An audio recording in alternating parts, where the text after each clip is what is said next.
My name is Brandy Rice. Anybody that is close to me knows that I'm a crafty person. I enjoy doing projects and spending time doing tedious work that always takes me way too long to finish. Looking back on my childhood, there's no wonder that I enjoy doing things that bring up my creative side. My mom would always spend an entire day just scrapbooking once a week. So ever since I was little, I've been doing that. I started doing that when I was old enough. I think it was 7 years old I started my first one, and I still do that to this day.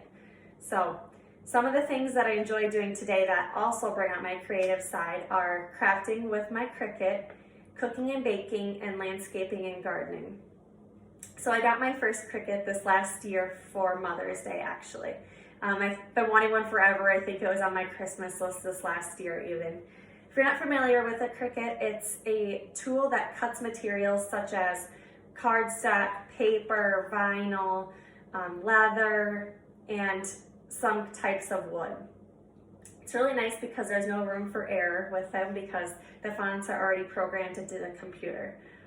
So far I've made t-shirts, I've made some earrings, and I've made some personalized cards.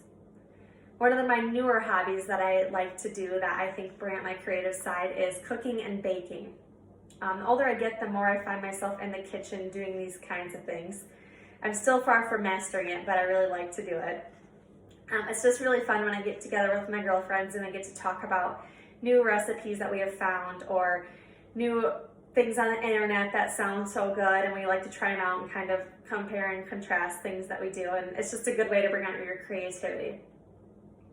The last hobby that I have that has taken a lot of creativity is gardening and landscaping. So I do not have a green thumb by any means, but growing up my parents always had a vegetable garden. So of course when I moved out I had to have my own.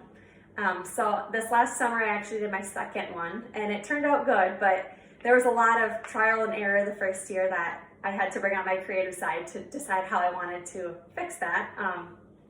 As far as how you plant the seeds and where you plant them and how close and what you plant. In landscaping, this is the first year that I've done any kind of landscaping, and that's been really fun too. Just making it personalized, and you have to be creative on how you want to plant things and where you want to plant them and what you want to plant. So that's been a lot of fun. Though I haven't mastered any of the above with my cricketing and scrapbooking, cooking and baking, or landscaping and gardening, it's still a lot of fun for me to do, and I feel like it really brings out my creative side.